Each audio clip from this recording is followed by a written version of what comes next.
സർവത്ര ഗോവിന്ദനാമസങ്കീർത്തനം ഗോവിന്ദ ഗോവിന്ദ. ജാനകീകാന്തസ്മരണം ജയ ജയ രാമ രാമ. വീര ആഞ്ജനേയ സ്വാമിക്ക് ജയ്. രാമായ രാമഭദ്രായ രാമചന്ദ്രായ വേധസേ രഘുനാഥായ നാഥായ സീതായ പതയേ നമഃ. യത്ര യത്ര രഘുനാഥകീർത്തനം തത്ര തത്ര കൃതമസ്തകാഞ്ജലിം ബാഷ്പവാരി പരിപൂർണലോചനം മാരുതിം നമത രാക്ഷസാന്തകം. വീരാഞ്ജനേയ സ്വാമിക്ക് ജയ്. പീതാംബരം കരവിരാജിത ശംഖചക്ര കൗമോദഗീ സരസിജം കരുണാസമുദ്രം രാധാസഹായമതിസുന്ദരമന്ദഹാസം വാതാലയേശമനിശം ഹൃദി ഭാവയാമി. ശ്രീ ഗുരുവായൂരപ്പ ശരണം.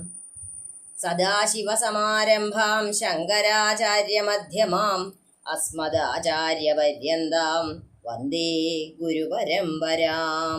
ഗും ഗുരുഭ്യോ നമഃ. ഗം ഗണപതയേ നമഃ. സം സരസ്വത്യൈ നമഃ. ജാനകീകാന്തസ്മരണം ജയ ജയ രാമ രാമ. വീരാഞ്ജനേയ സ്വാമിക്ക് ജയ്. ഹര ഹര നമ പാർവതീ പതയേ. ഹര ഹര മഹാദേവ. ശ്രീമദ് അധ്യാത്മരാമായണം കിളിപ്പാട്ട്. അയോധ്യാകാന്ഡം ഗുഹസംഗമം. രാമാഗമന മഹോത്സവമെത്രയോ മാമോദമുൾക്കൊണ്ടു കേട്ടു ഗുഹൻ തഥാ. സ്വാമിയായിഷ്ടവയസ്യനായുള്ളൊരു രാമൻ തിരുവടിയെ കണ്ടു വന്ദിപ്പാൻ പക്വമനസ്സോടു ഭക്ത്യൈവ സത്വരം പക്വഫലമധു പുഷ്പാദികളെല്ലാം കൈക്കൊണ്ടു ചെന്നു രാമാഗ്രേ വിനിക്ഷിപ്യ ഭക്ത്യൈവ ദണ്ഡ നമസ്കാരവും ചെയ്തു. പെട്ടെന്നുടനെഴുന്നേൽപ്പിച്ചു വക്ഷസി തുഷ്ട്യാ ദൃഢമണച്ചാശ്ലേഷവും ചെയ്തു. മന്ദഹാസം പൂണ്ടു മാധുര്യപൂർവകം മന്ദേതരം കുശല പ്രശ്നവും ചെയ്തു. കഞ്ചവിലോചനൻ തൻ തിരുമേനി കണ്ടഞ്ജലി പൂണ്ടു ഗുഹനു മുര ചെയ്തു. ധന്യനായേനടിയനിന്നു കേവലം നിർണയം നൈഷാദ ജന്മവും പാവനം. നൈഷാദമായുള്ള രാജ്യമിതുമൊരു ദൂഷണഹീനമധീനമല്ലോ തവാം. കിങ്കരനാമടിയനെയും രാജ്യവും സങ്കടം കൂടാതെ രക്ഷിച്ചു കൊള്ളുക. സന്തോഷമുൾക്കൊണ്ടിനി നിന്തിരുവടി സന്തതമത്ര വസിച്ചരുളിടണം.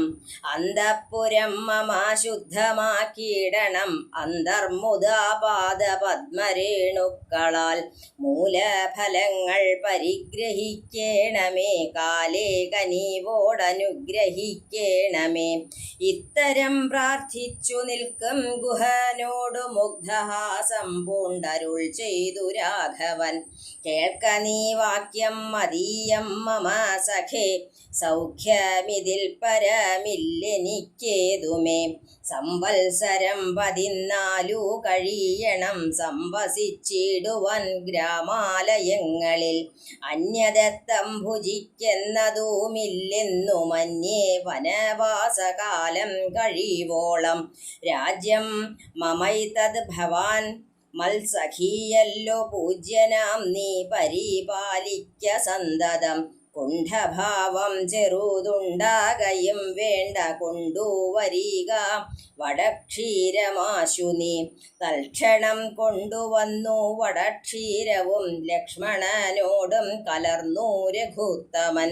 ശുദ്ധ വടക്ഷീരഭൂതികളെ കൊണ്ടു ബദ്ധമായൊരു ജഡമകൂടത്തോടും സോദരൻ തന്നാൽ കുശദലാദ്യങ്ങളാൽ സാദരമാസ്ത്രതമായ തൽപസ്ഥലെ പാനീയമാത്രമശിച്ചു വൈദേഹിയും താനുമായി പള്ളിക്കുറുപ്പ് കൊണ്ടിടിനാൻ. പ്രസാദമൂർധ്നി പര്യങ്കേ യഥാ പുരാവാസവും ചെയ്തുറങ്ങിടുന്നതുപോലെ ലക്ഷ്മണൻ വില്ലുമമ്പും ധരിച്ചന്തികെ രക്ഷിച്ചു നിന്നു ഗുഹനോടുകൂടവേ. ലക്ഷ്മീപതിയായ രാഘവസ്വാമിയും ലക്ഷ്മീ ഭഗവതിയാകിയ സീതയും വൃക്ഷമൂലെ കിടക്കുന്നതു കണ്ടതീ ദുഃഖം കലർന്നു ബാഷ്പകുലനായി ഗുഹൻ ലക്ഷ്മണനോടു പറഞ്ഞു തുടങ്ങിനാൻ. പുഷ്കര നേത്രനെ കണ്ടിലയോ സഖേ, പർണതൽപേ ഭുവി ദാരുമൂലേ ഉറങ്ങുമാറായിതു സ്വർണതൽപേ ഭവനോത്തമേ സത്പുരേ. പുണ്യപുരുഷൻ ജനകാത്മജയോടും പള്ളിക്കുറുപ്പുകൊള്ളും മുന്നമിന്നിഹ പല്യങ്കസിം നീവനാന്തരെ.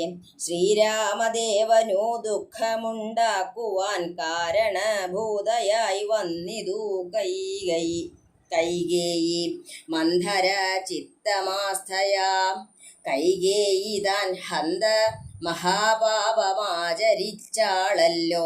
ശ്രുത്വാ ഗുഹോക്തികളിത്തമാഹന്ത സൗമിത്രിയും സത്വരമുത്തരം ചൊല്ലിനാൻ. ഭദ്രമതേ ശൃണു മദ്വചനം, രാമഭദ്രനാമം ജപിച്ചിടുക സന്തതം. കസ്യ ദുഃഖസ്യ കോ ഹേതുർജഗത്രയേ, കസ്യ ദുഃഖ സുഖസ്യ വാ കോപി ഹേതുസ്സഖേ. പൂർവജന്മാർജിത കർമ്മമത്രേ ഭുവി സർവലോകർക്കും സുഖദുഃഖ കാരണം. ദുഃഖസുഖങ്ങൾ ദാനം ചെയ്വതിന്നാരുമുൾക്കാമ്പിലോർത്തു കണ്ടാലില്ല നിർണയം. ഏകൻ മമ സുഖദാതാ ജഗതി മറ്റേകൻ മമ ദുഃഖദാതാ വിധി വൃഥ. തോന്നുന്നതജ്ഞാന ബുദ്ധികൾക്കെപ്പോഴും തോന്നുകയില്ല ബുധന്മാർക്കതേതുമേ. ഞാനതീ നിന്നു കർത്താവെന്നു തോന്നുന്നു മാനസതാരിൽ വൃഥാഭിമാനേന കേൾ. ലോകം നിജ കർമ്മസൂത്രബദ്ധം സഖേ, ഭോഗങ്ങളും നിജ കർമാനുസാരികൾ. മിത്രാര്യുദാസീന ബാന്ധവദ്വേഷ്യ മധ്യസ്ഥ സുഹൃജ്ജന ഭേദബുദ്ധിഭ്രമം. ചിത്രമത്രേ നിരൂപിച്ചാൽ സ്വകർമ്മങ്ങൾ എത്ര വിഭാവ്യതേ തത്ര യഥാ തഥാ. ദുഃഖസുഖം നിജകർമ്മവശാഗത ഒക്കയും എന്നുൾക്കാമ്പു കൊണ്ടു നിനച്ചതിൽ. യദ്യദ്യദാഗതം തത്ര കാലാന്തരേ തത്തദ്ഭുജിച്ചതീ സ്വസ്ഥനായി വാഴണം. ഭോഗത്തിനായി കൊണ്ടു കാമിക്കയും വേണ്ട, ഭോഗം വിധീകൃതം വർജിക്കയും വേണ്ട.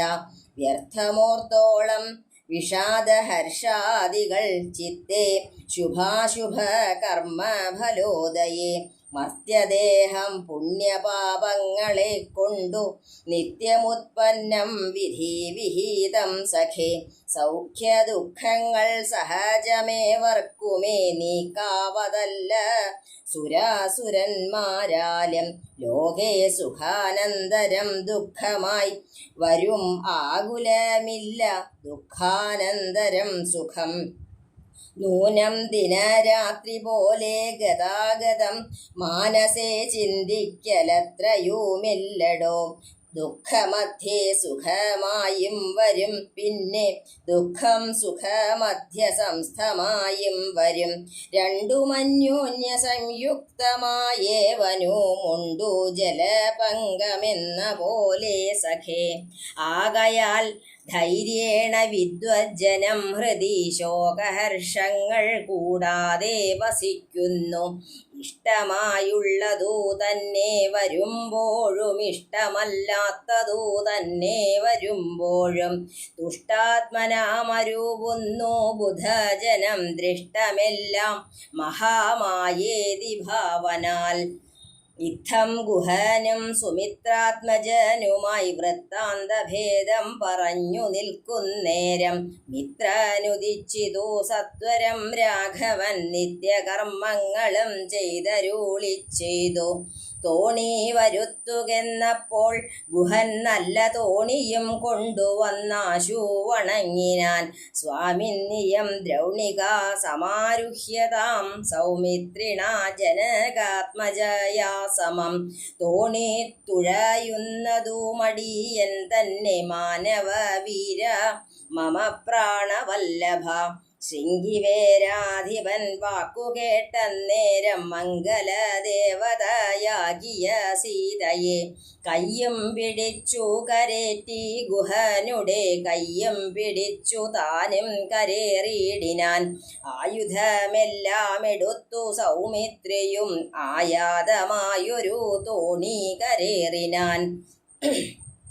ജ്ഞാതിവർഗത്തോടുകൂടെ ഗുഹൻ പരമാദരവോടു വഹിച്ചിതു തോണിയും. മംഗലാപാങ്കിയാം ജാനകി ദേവിയും ഗംഗയെ പ്രാർത്ഥിച്ചു നന്നായി വണങ്ങിനാൾ. ഗംഗേ ഭഗവതി ദേവി നമോസ്തുതേ.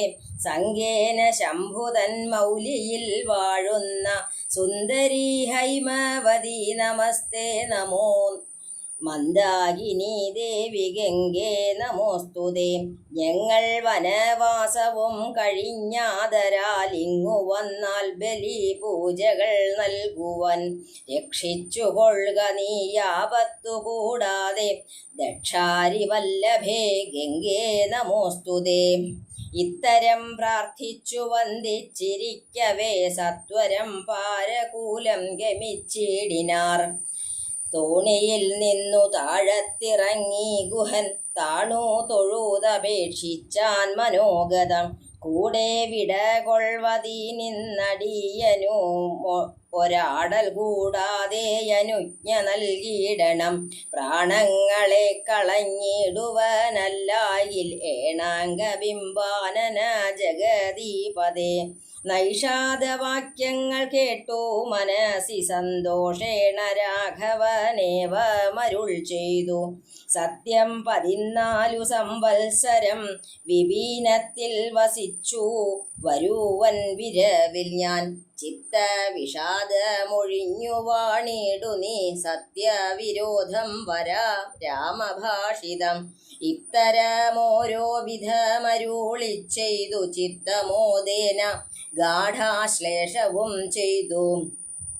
ഭക്തനെ പോകെ നയച്ചു രഘുത്തമൻ ഭക്ത്യാ നമസ്കരിച്ചഞ്ജലിയും ചെയ്തു. മന്ദമന്ദം തോണിമേലെ ഗുഹൻ വീണ്ടു മന്ദിരം പൊക്കു ചിന്തിച്ചു മരുവിനാൻ. ജാനകീകാന്തസ്മരണം ജയ ജയ രാമ രാമ. വീരാഞ്ജനേയ സ്വാമിക്ക് ജയ്. അധ്യാത്മരാമായണം കിളിപ്പാട്ട് ആണ് നമ്മൾ കേട്ടുകൊണ്ടിരിക്കുന്നത്. അതിലെ അയോധ്യാകാന്ഡത്തിലെ വനയാത്രയാണ്. ശ്രീരാമദേവൻ ലക്ഷ്മണനോടും സീതയോടും കൂടി വനവാസത്തിനായിട്ട് പോയി. അവർ നേരെ ചെന്നത് തമസാ നദീക്കരയിലേക്കാണെങ്കിലും പിന്നീട് അവർ ഗംഗാനദിയുടെ തീരത്തെത്തി. അവിടെ ചെന്ന് ശൃംഗിവേരാധിപുരത്തിൻ്റെ അടുത്തെത്തിയപ്പോൾ ശൃംഗവേരാധിപനായിട്ടുള്ള ഗുഹൻ അവിടെ വന്ന് ശ്രീരാമദേവനെ കണ്ട് തൊഴുകയാണ്.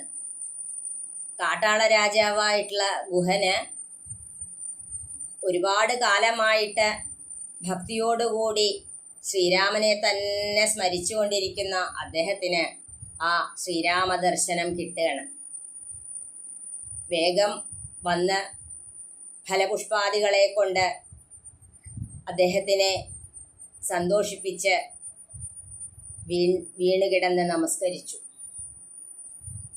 എന്നിട്ട് പറഞ്ഞു, ഇപ്പോഴാണ് അടിയൻ കൃതാർത്ഥനായത്. ഈ കാട്ടാള ജന്മം സഫലമായത് ഇപ്പോഴാണ്. അങ്ങ് എത്ര കാലം വേണമെങ്കിലും ഇവിടെ വസിച്ചുകൊള്ളൂ. അങ്ങ് ഈ ഫലമൂലാദികളെ സ്വീകരിക്കൂ. ഇതെല്ലാം കേട്ട ശ്രീരാമദേവൻ പറഞ്ഞു, ഗുഹനോട് പറഞ്ഞത്, എനിക്ക് സന്തോഷമേ ഉള്ളൂ, അങ്ങയെ കണ്ടതിലും ഇവിടെ വസിക്കാൻ പറഞ്ഞതിലും എല്ലാം സന്തോഷം മാത്രമാണ് ഉള്ളത്. പക്ഷേ 14 കൊല്ലം ഞാൻ ഗ്രാമങ്ങളിലെ വീടുകളിൽ താമസിക്കില്ല എന്നുള്ളതും ആരിൽ നിന്നും ഒന്നും സ്വീകരിക്കില്ല എന്നുള്ളതും നിശ്ചയിച്ച് ഉറപ്പിച്ചിട്ടുള്ളതാണ്. അതുകൊണ്ട് അങ്ങ് വേറെ ഒന്നും നിരീക്കരുത്. അങ്ങ് വേഗം എനിക്ക് കുറച്ച് വടക്ഷീരം കൊണ്ടുവന്ന് തരൂ. വടക്ഷീരം എന്ന് പറഞ്ഞാൽ പേരാലിൻ്റെ കറ. വേഗം തന്നെ ഗുഹൻ വടക്ഷീരം കൊണ്ടുവന്നു.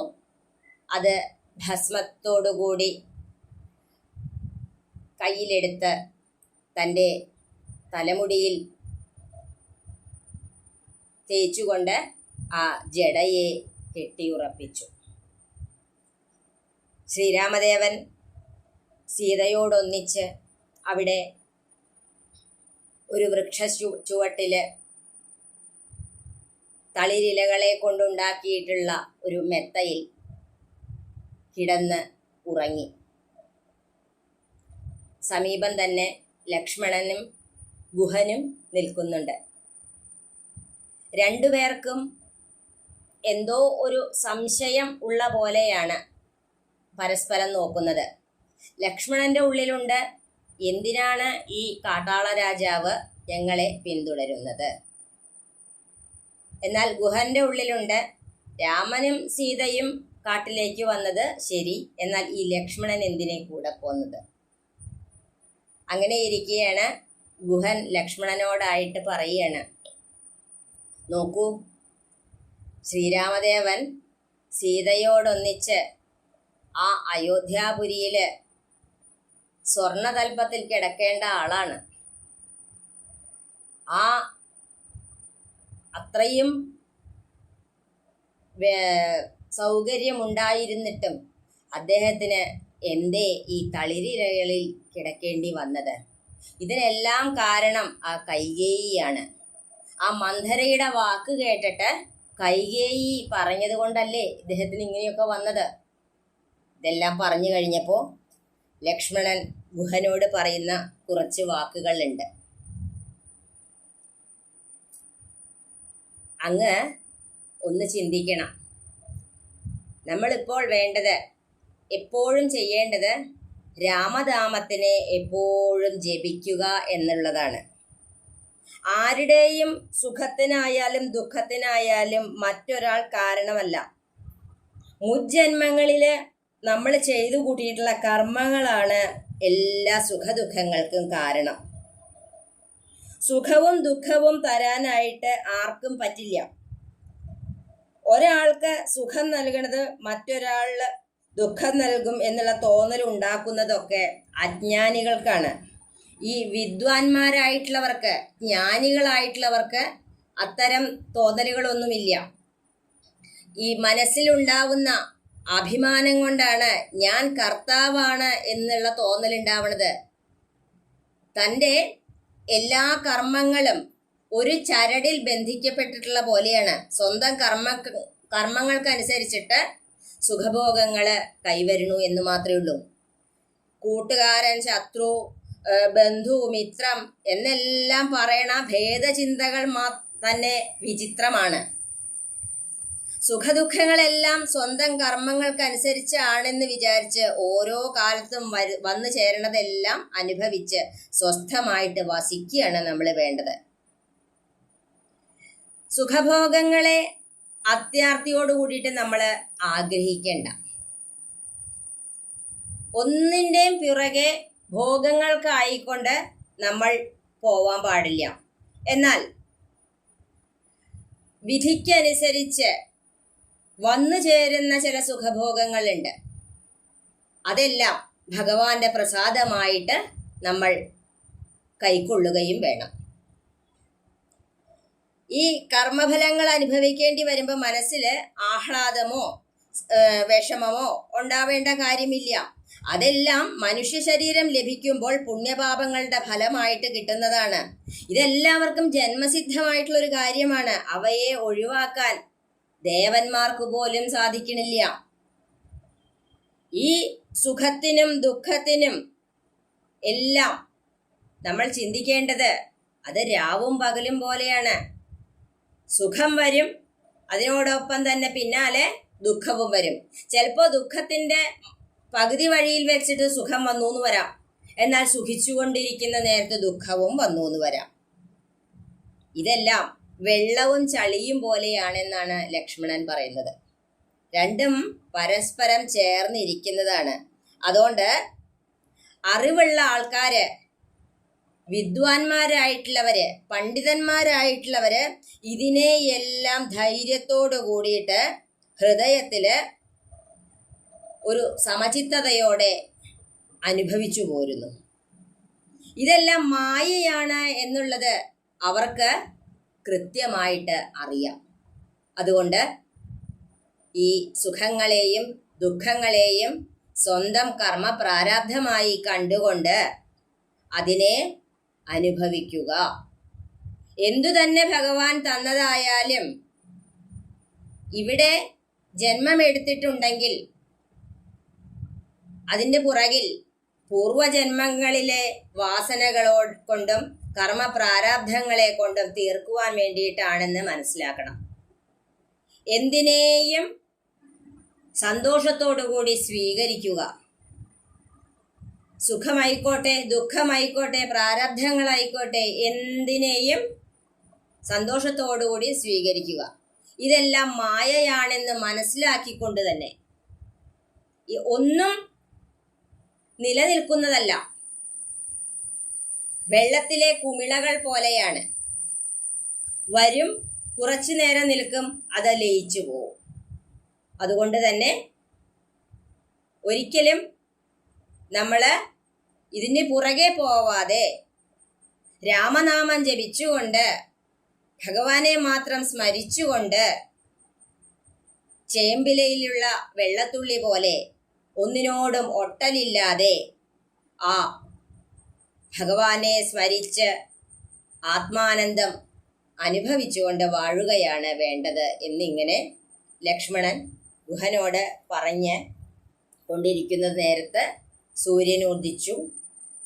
ശ്രീരാമദേവൻ വേഗം തൻ്റെ സ്നാനാദികളും മറ്റു കാര്യങ്ങളെല്ലാം കഴിഞ്ഞ് ഗുഹനോട് പറഞ്ഞു, എത്രയും പെട്ടെന്ന് തോണി ഏർപ്പാടാക്കണം, അക്കരയ്ക്ക് പോകണം. വേഗം തന്നെ ഗുഹൻ തോണി ഏർപ്പാടാക്കി.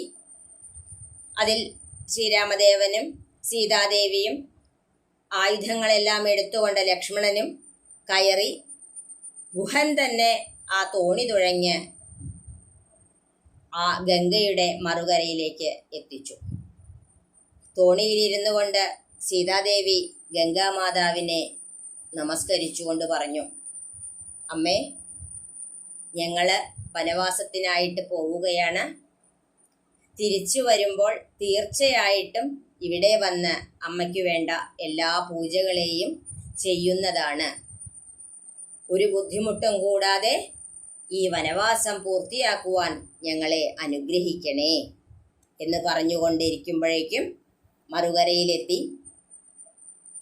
എല്ലാവരും അക്കരെ ഇറങ്ങി കരയിലേക്ക് ഇറങ്ങി വന്നപ്പോൾ ഗുഹൻ പറഞ്ഞു ശ്രീരാമദേവനോട്, ഞാനും അങ്ങയോടുകൂടി വരട്ടെ. ശ്രീരാമദേവൻ പറഞ്ഞു, ഒരിക്കലും അരുത്, അങ്ങ് ഇവിടെ തന്നെ വസിക്കൂ. ഞാൻ 14 കൊല്ലം വനവാസവും കഴിഞ്ഞ് തീർച്ചയായിട്ടും ഒരു ദിവസം അങ്ങയോടുകൂടി ഇവിടെ വസിക്കുന്നതാണ്. രാമന്റെ വാക്ക് വെറുതെയാവില്ല, അങ്ങേക്ക് അറിയാവുന്നതല്ലേ. അതുകൊണ്ട് സുഖമായിട്ട് അങ്ങ് ഇവിടെ ഇരിക്കും. ഇതെല്ലാം പറഞ്ഞ് ആ ഗുഹനെ യാത്രയാക്കി. രാമലക്ഷ്മണന്മാരും സീതാദേവിയും കൂടി വനത്തിലേക്ക് യാത്രയായി. അടുത്ത ഭാഗം ഇനിയൊരവസരത്തിൽ കേൾക്കാം. ജാനകീകാന്തസ്മരണം ജയ ജയ രാമ രാമ. വീരാഞ്ജനേയ സ്വാമിക്ക് ജയ്. സർവത്ര ഗോവിന്ദ നാമ സങ്കീർത്തനം. ഗോവിന്ദ ഗോവിന്ദ.